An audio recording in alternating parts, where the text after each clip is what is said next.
Bienvenidos a Mundo Ejecutivo Express TV. Este programa tenemos un invitado especial. Vamos a hablar de las perspectivas económicas 2022.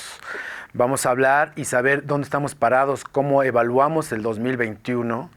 Yo soy Mario Moreira, no se lo pierda. Estaremos en la antesala de una recesión. No se pierda el programa. Mundo Ejecutivo presenta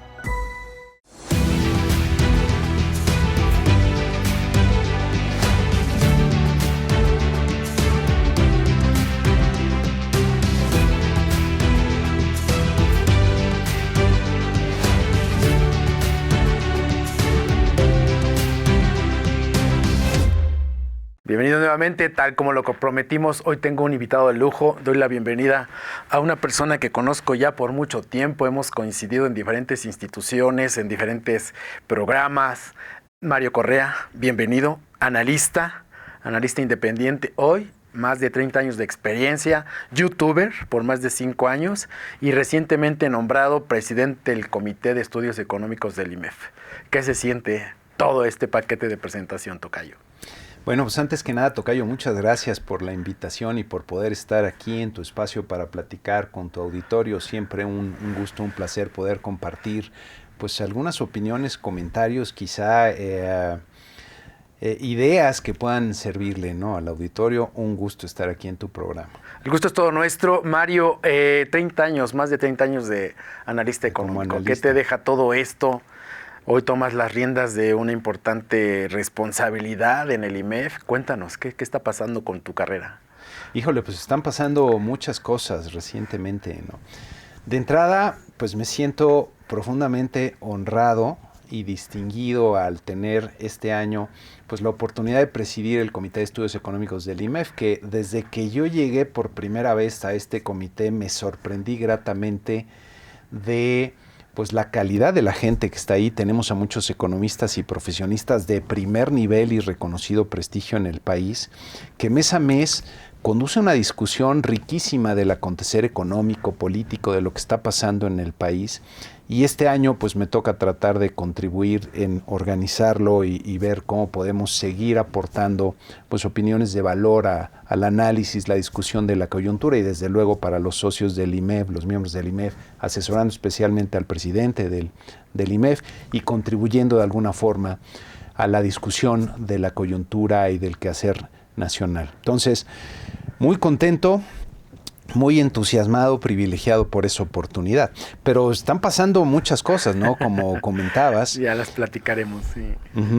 También con mi canal de Economía en Breve, que de YouTube ya lleva pues 5 años y está creciendo, cada vez hay más gente interesada, se está convirtiendo en un referente para estar bien informado en el entorno económico.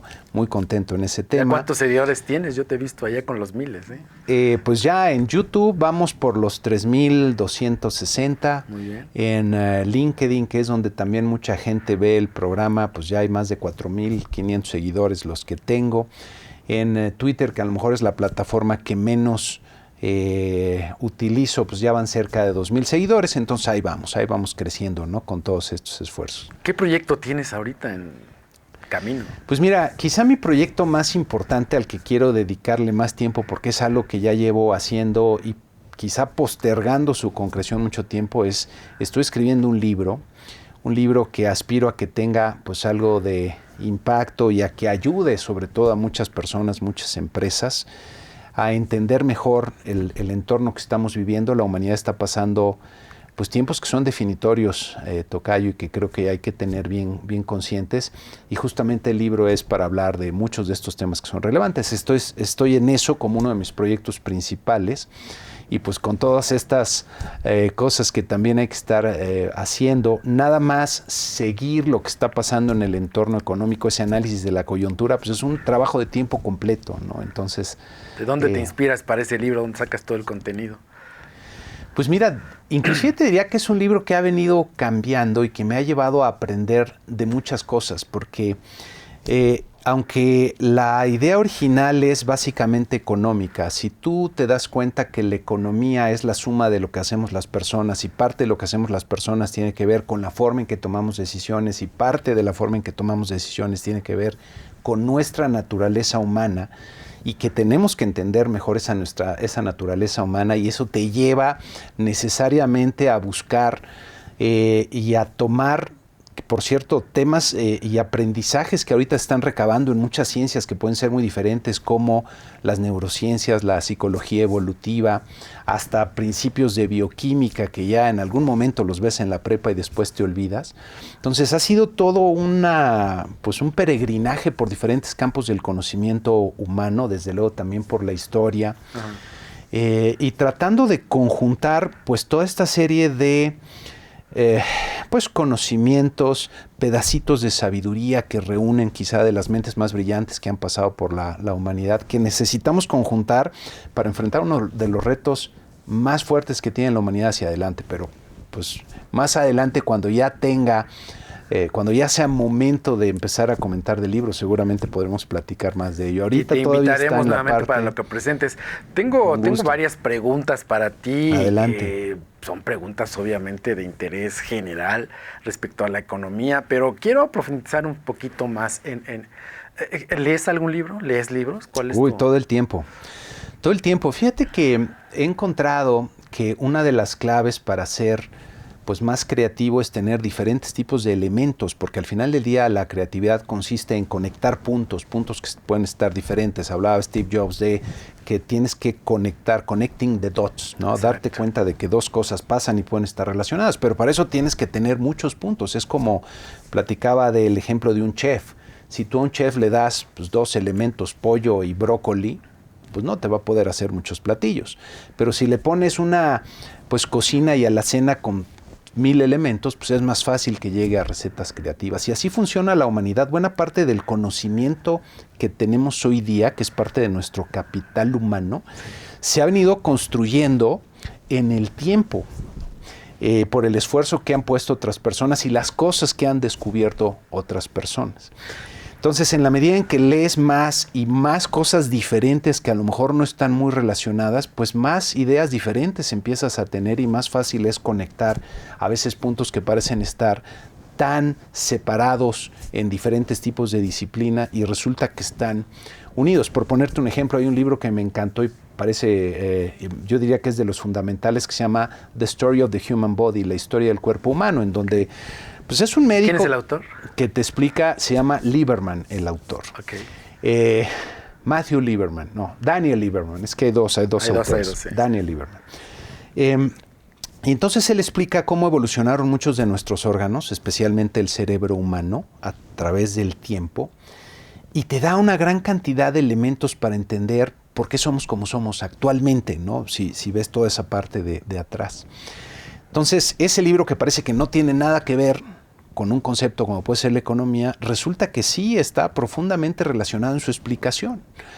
Y como ese es nada más un pequeño ejemplo, pero mientras más cosas diferentes vas viendo y vas retomando, pues empiezas me gusta decir que se amplía tu perspectiva. Yo soy un firme creyente de que parte de ver las soluciones a los problemas que tienes es aprender a verlos desde puntos de vista diferentes. Y el estar leyendo te da los puntos de vista de personas pues, que normalmente son brillantes, que han vertido en esos libros sus mejores conocimientos y amplía tu capacidad de ver las cosas y de encontrar las soluciones. ¿Hay algún libro que recomiendes para todos los empresarios, pymes, que nos están viendo en general, pero siempre tratamos de dar aquí una buena recomendación de un libro no tan técnico que pueda ayudar? Que sí, hay un libro que a mí me gusta mucho, yo diría que para cualquier emprendedor, y hay que notar, el emprendedor la tiene muy difícil porque es la persona que está resolviendo todo el tiempo problemas de todos tipos, ¿no? Que muchas veces pues, son temas que ni entiende. Pero es el emprendedor empresario, ¿no? Exactamente. Y hay un libro de un periodista que se llama Charles Duhigg, tiene varios, pero hay uno que me parece especialmente afortunado para que lo lea cualquier emprendedor y es, que en inglés se llama Smarter, Faster, Better, Creo que aquí lo han traducido como más inteligente, más rápido. Lo conozco y mejor. porque yo he leído libros del poder de los hábitos de él. También es de él. Ajá. Muy, muy bueno. Muy bueno. Él tiene una narrativa muy fácil de comprender y en este libro hace un recuento de muchas cosas que requiere un emprendedor. Por ejemplo, desde cómo surge la motivación en las personas, qué es lo que hacen los Marines en Estados Unidos para convertir a un grupo de muchachos que a veces son muy jóvenes y no tienen a lo mejor ningún provecho, por decirlo fácil, para actuar en la vida, y cómo los convierten en agentes de cambio que pueden operar en entornos bien difíciles, hasta cómo le hace Google, por ejemplo, para construir equipos de trabajo, qué es lo que se requiere para promover la creatividad, cómo funciona la creatividad entre las personas. Entonces es un recuento de muchas cosas muy útiles, muchas herramientas que les pueden servir, ampliamente recomendable, diría yo. Estimado tocayo, pues vamos a entrar de lleno, si gustas, al tema fundamental de nuestra conversación y tiene que ver con la economía, la macroeconomía, la globalización, México, en dónde estamos parados, de dónde venimos y este 2021 específicamente, ¿cómo lo evalúas? ¿Nos quedamos cortos en expectativas? ¿Se cumplieron? ¿Qué está pasando? ¿Estamos en una etapa de recesión próxima? Hay muchas preguntas. Hay una inflación, perdona que te interrumpa, hay una inflación que el Banco de México tiene una opinión dividida, mientras se indica por parte de una persona que ya se alcanzó el pico máximo en noviembre, otro dice no, porque está volátil, andamos arriba del 6%. ¿Qué se hace con ese tema? Ahí estamos terminando en el 2021 con el año de la gran vacunación. ¿Cómo ha impactado eso? Hay países que han logrado la reactivación y México pues no tanto, ¿no? Somos la economía número 15 y parece que estamos en una etapa de no crecimiento. ¿Qué está pasando? Porque todo eso tiene que ver, como lo mencionamos en principio, con los inversionistas, con los empresarios a quien recomendábamos un libro. Todo eso, ¿cómo evalúas tú el 2021? Pues mira, yo creo que estamos en uno de los tiempos más retadores de las últimas décadas. Todos los tiempos tienen sus retos particulares, pero yo creo que hoy día esos retos son mucho más abundantes y complicados de enfrentar que en el pasado. Estamos terminando un año difícil para la economía mexicana. Las cifras que estamos viendo nos hablan de una economía que está básicamente estancada, detenida. Una economía para crecer tiene básicamente 4 motores y el último yo lo pondría hasta cierto punto en entredicho. El principal motor es el consumo de los hogares, lo que compramos pues, las familias en el país. Y ese consumo pues, está básicamente detenido. Y por cierto, hay que tener cuidado en la interpretación de las cifras. Ahorros.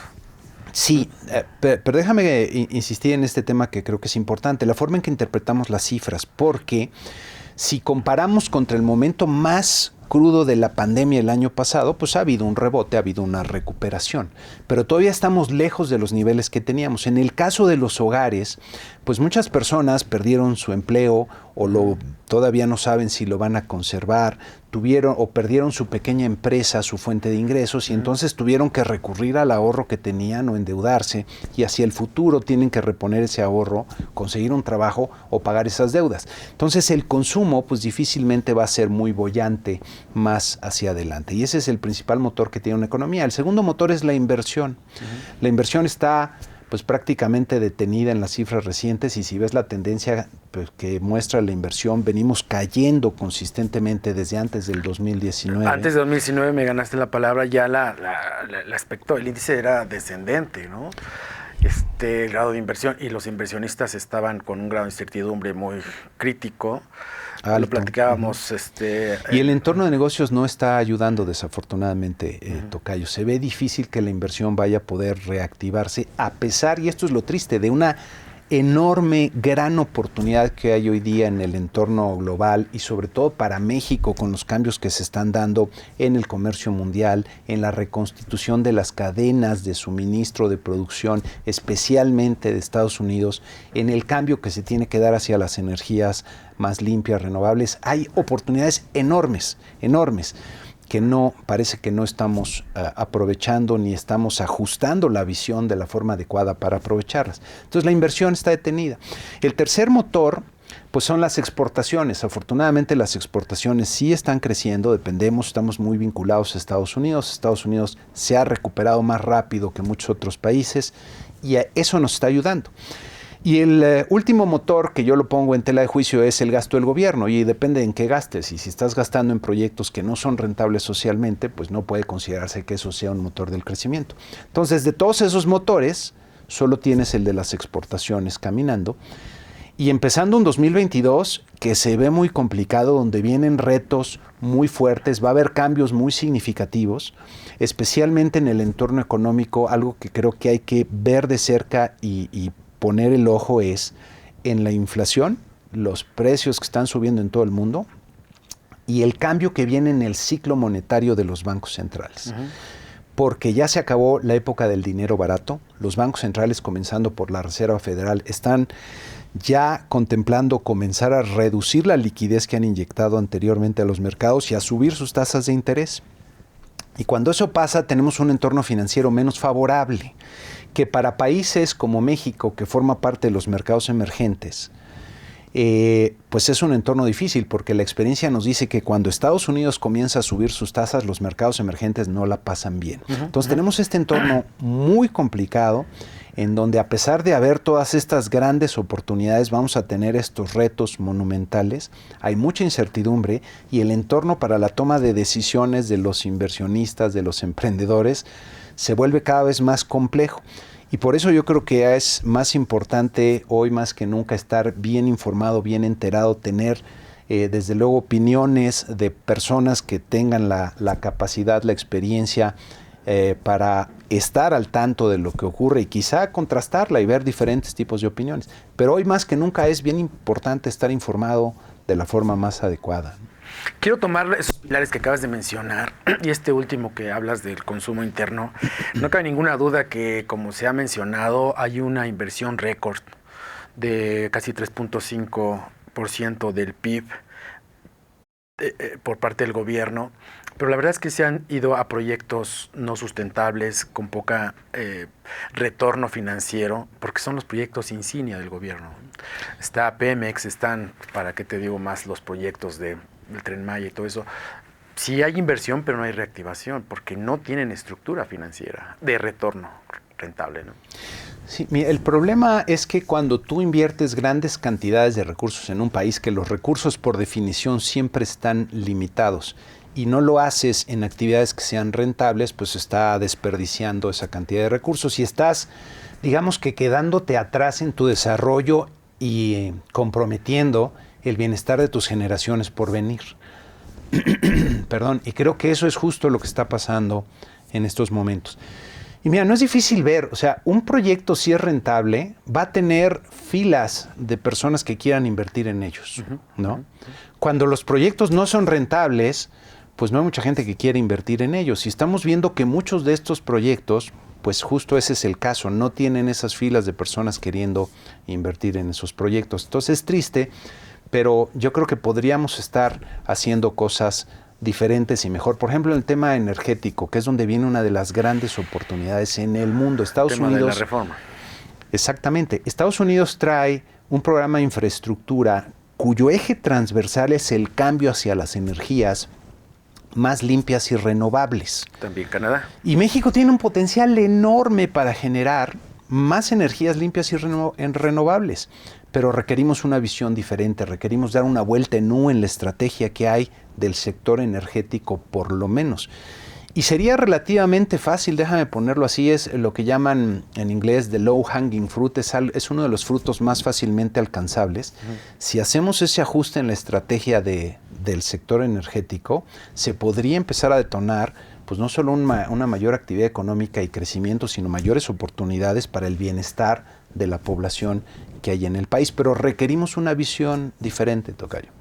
Que no está sucediendo ahorita porque pues, claramente ves la inversión en nuevas refinerías aquí en Estados Unidos.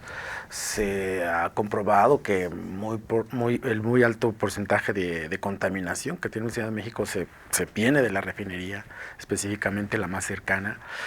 ¿Qué opinas de la reforma energética? ¿Va a pasar? Mira, yo creo que no por cómo se están dando las cosas en el entorno político. Cada vez veo menos probable que vaya a pasar esa reforma. Afortunadamente, hablando de la contrarreforma energética, ¿no?, que se ha propuesto por parte del gobierno y que está actualmente esperando su discusión en el Congreso, yo creo que no va a pasar. Si llegara a pasar, sería muy mala noticia para México.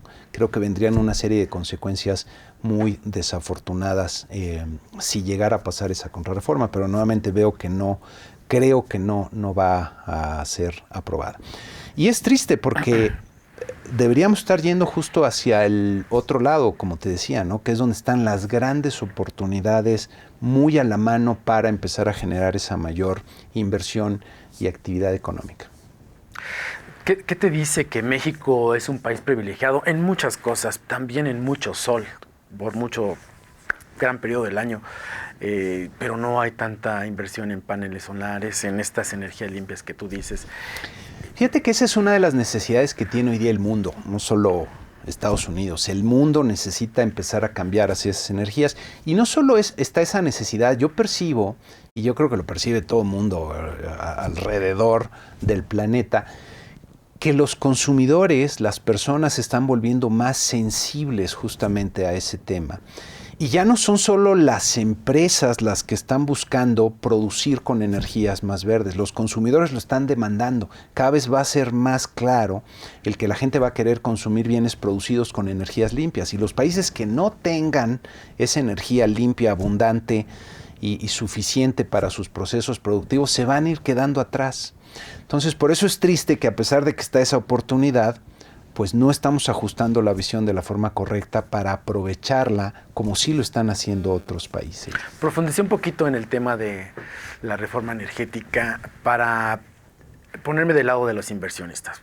Todos sabemos que el grado de certidumbre que todo proyecto ofrezca aumenta la posibilidad de invertir, y eso no está sucediendo. Y creo que no está sucediendo desde mi punto de vista, no sé qué opines, porque también hay un riesgo de regulaciones. Hay un riesgo de cambios de señal, contratos que no se cumplen. Uh-huh. Y eso falta de certeza, ¿no?, jurídica. Ya bien lo decías, antes del 2019 ya venía un grado de desinversión en el país. Uh-huh. ¿Qué te dice esta contradictorio marco de certidumbre para un inversionista en un país que lo tiene todo, pero parece que el tema es más político, ¿no? Pues justamente es muy importante. Cualquier inversionista lo que espera es que de todo el esfuerzo, de comprometer sus recursos y de todo el proceso que lleva una inversión, que sea capaz de recoger los frutos de esa inversión. Si eso está en duda, pues es más difícil que se realicen ese tipo de inversiones. Mira, hay un ejemplo que a mí me gusta poner para ilustrar que cuando las políticas públicas no están bien pensadas, orientadas, definidas, diseñadas, se generan más problemas que los que tratan de resolver. Y no sé si tú conoces el efecto Cobra, que a mí me gusta mucho mencionarlo. Resulta que en la India, durante la ocupación británica, había un problema, y es que moría mucha gente de la mordedura de esta serpiente. Y se le ocurrió a alguien en el gobierno inglés, y de ahí vienen las ocurrencias, pues una medida para tratar de bajar el número de muertitos por la mordedura de la serpiente. Y la ocurrencia era pagarle a cada persona que llegara con una cobra muerta una cantidad de dinero, para que la gente pues empezara a cazar a los animalitos estos y se bajara el número de personas que morían. Y durante algún tiempo estuvieron con esta política. Y cuando veían que la gente pues no dejaba de morir, pero ellos estaban pagándole a mucha gente que llegaba con las cobras muertas, se dieron cuenta que la gente, en lugar de salir a cazarlas, que es más complicado, las estaba criando. Había criaderos de cobras porque era más rentable criarlas que luego cobrar el dinero que irlas a cazar.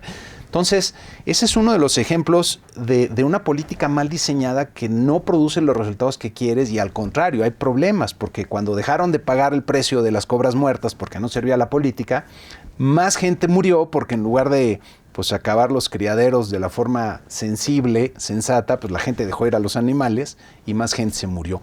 Entonces la política pública tiene mucho impacto y por eso tiene que estar bien pensada y bien definida. Si no lo tienes, generas más problemas de los que estás tratando de resolver. Y yo creo que hoy día estamos viendo muchas políticas públicas que en lugar de estar ayudando, están obstaculizando esa participación armoniosa que debería de haber en una economía de todos los agentes económicos. Decimos los economistas, son las personas, ¿no? Si alguien quiere invertir en generar tortas de jamón en la calle, pues que pueda hacerlo, ¿no? Y si alguien quiere invertir en generar pues energías renovables, que también pueda hacerlo. Y hoy día no se están dando esas condiciones, por eso estamos detenidos en inversión y por eso la economía está estancada desde mi punto de vista. Hablaste como otro pilar el tema de las exportaciones. Bueno, hay una crisis de contenedores y no se diga de los chips para el sector automotriz. El nivel de producción automotriz bajó en el último trimestre. El nivel de producción, sí, si tú lo comparas, si tú ves las gráficas, tanto de la producción como exportaciones, y no se diga las ventas de la industria automotriz, pues vienen en declive, franco, ¿no? Y hay muchos factores aquí que están afectando. El más reciente, el que más te afectó el año pasado, fue esta escasez de semiconductores, en donde se combinaron una serie de problemas y de circunstancias. De entrada, como vino el confinamiento de la pandemia, se tuvo que dar un giro, un cambio acelerado hacia pues las tecnologías de participación lejana, telecomunicaciones. La gente empezó a comprar más tabletas, computadoras, teléfonos celulares para estar conectados. Y esto aumentó de forma pues inesperada la demanda por estos chips, estos componentes, que son muy sencillos, ¿eh? Un chip a lo mejor vale $1, pero te puede detener la producción de un coche. También hubo problemas en el abasto de estos componentes cuando por el confinamiento se interrumpió la logística de muchas de estas cadenas, los puertos se saturaron o de repente no había gente operando en los puertos y eso te alentó todas las cadenas. Por ahí alguna empresa muy importante productora de estas chips se quemó, entonces te conjuntaron varias cosas. El problema es que ese es un tema que no se va a resolver en los siguientes 2 meses, es un tema que va a durar porque poner una de estas fábricas te lleva 2 años o 3. Entonces es un problema que va a continuar y que está, pues de alguna forma, frenando a una de nuestras industrias que es más productiva y más orientada a la exportación. Platicaste del índice del consumidor. Me gustaría hablar en el siguiente bloque de ese tema y cuáles son los retos y oportunidades que sí nos presenta este 2022. Oportunidades sobre todo. Con todo gusto. Regresamos en un minuto. Estamos hablando de expectativas económicas 2022. No le cambie.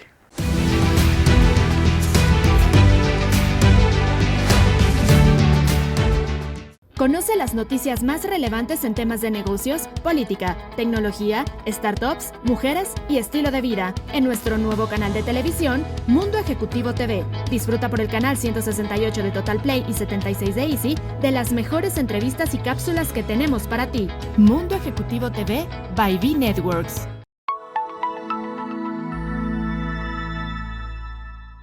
Hola, soy Andrea Alcalá de Alcalá Asesores. En esta ocasión te platicaré cómo funcionan los seguros de ahorro para el retiro. El seguro de ahorro para el retiro es sumamente importante y fundamental para que a la edad de tu vejez puedas tener la garantía que seguirás con tu mismo nivel socioeconómico.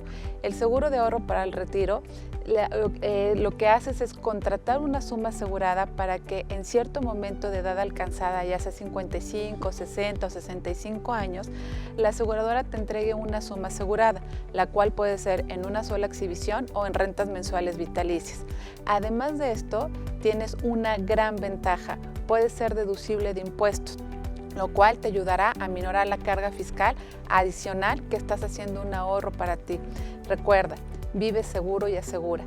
Somos Alcalá Asesores y estamos para servirte. Nos puedes encontrar en nuestra página www.alcalá-medioasesores.com y en el WhatsApp podemos ayudarte a cotizar cualquier seguro de ahorro para el retiro, el cual deberá ser de acuerdo a tus necesidades.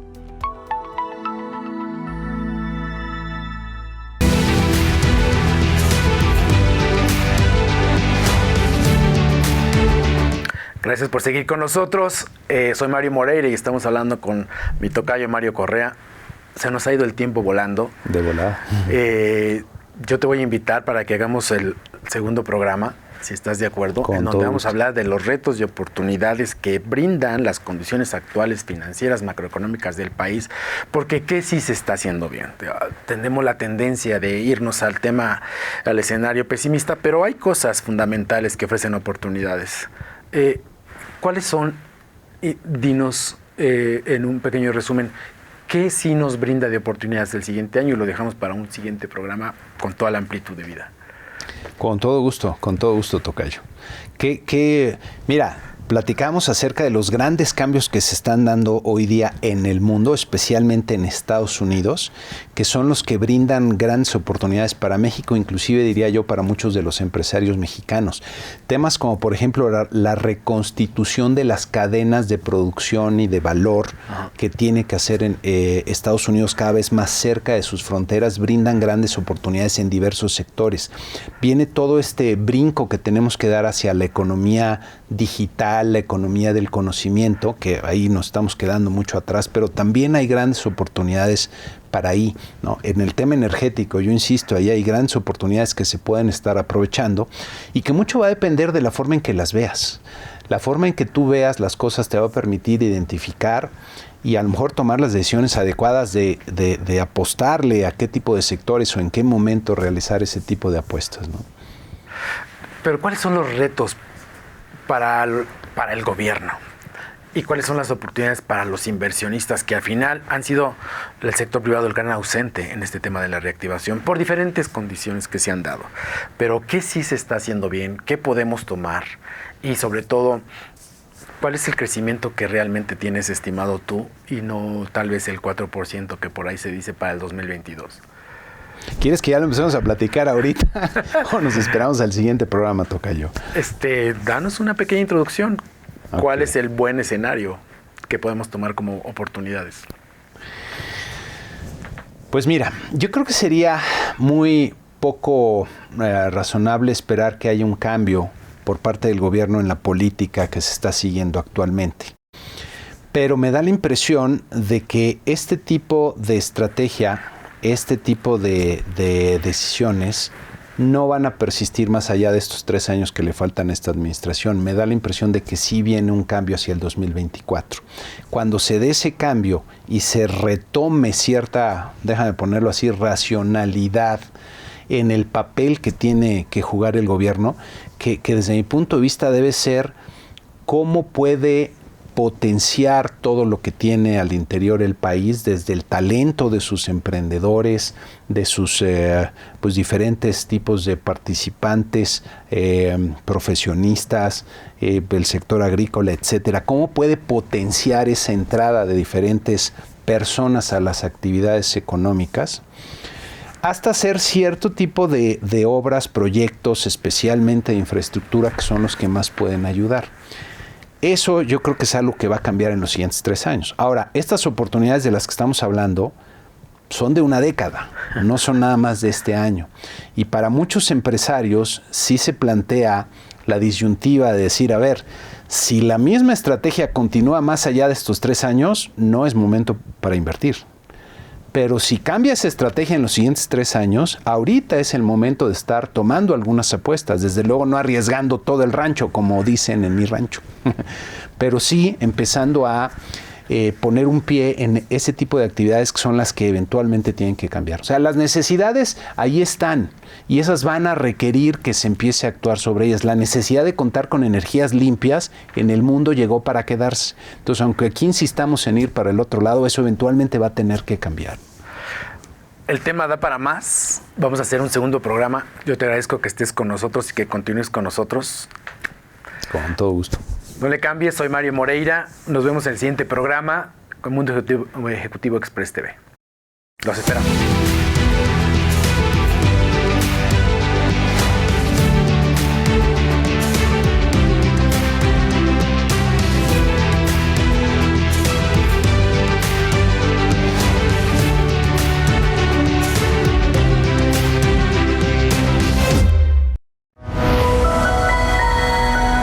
Mundo Ejecutivo presentó